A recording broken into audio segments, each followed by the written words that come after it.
We're in this section about rational expressions, and the first thing they talk about in this section is the domain. The domain is the set of all numbers you can plug in and get a real number back. So if we take this first function that you have written right here, or that I have written, if I plugged in, let's say you had f of x equals x plus 3 over x plus 5.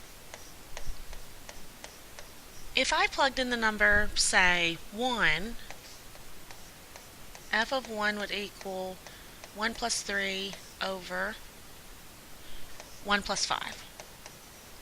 So I would get back the value 4 over 6, which is 2/3 reduced. So what that means is if I plug in the number 1, I get a real number back. That means 1 is in the domain. But there's some funny business that goes on.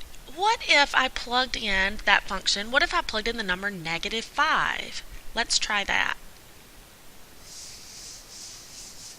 If I plugged in the number -5,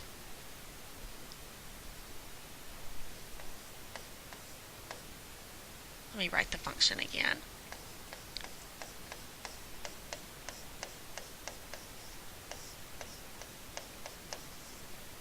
If I plugged in the number -5, I'm going to get -5 plus 3 over -5 plus 5.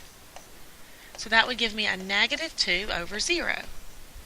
Now, if you try to plug in -2 over 0 in your calculator is going to tell you it's an error because you can't divide by 0. So that means that -5 would not be in my domain because it gave me 0 on the bottom. That's why your definition of domain says you must exclude any number if it makes the denominator equal 0. So that's the premise behind our examples that you see here. Alright, so in my example, I say find all numbers that must be excluded from the domain of the function. Here is your procedure. You're going to set the denominator equal to 0 and exclude. Do not use the numerator.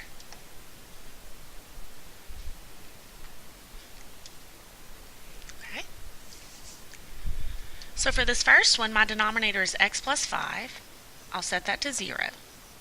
To solve that out, I'm going to move the 5 over, and x would equal -5. Right, now -5 is bad, so that means that -5 is not in my domain.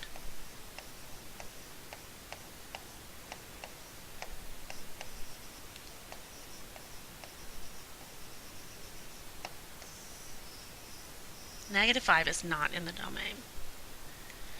Okay, so the second example I have is x minus 1 over x squared minus 36. Do not use the numerator.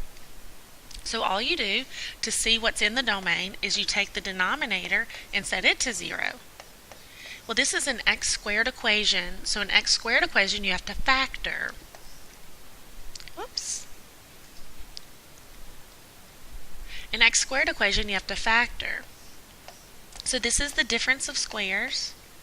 X and x, 6 and 6, one's positive, one's negative. That's how it would factor. Then we solve it out. So we're going to take x plus 6 and set it to 0, and take x minus 6 and set it to 0. To solve that out, I would subtract 6 from both sides here. X would equal -6.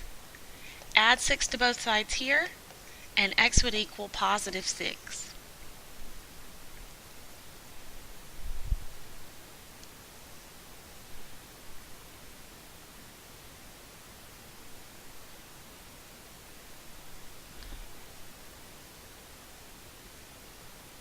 Okay, sorry about that. I'm having a little technical difficulty. There we go. So for that particular part, we know that x equals -6 and x equals 6. Those are bad. That's what makes the denominator actually equal 0, so we have to throw them out. So for this particular one, -6 and +6 are not in the domain. That means that all numbers, every other number in the whole system would be in the domain except for those two.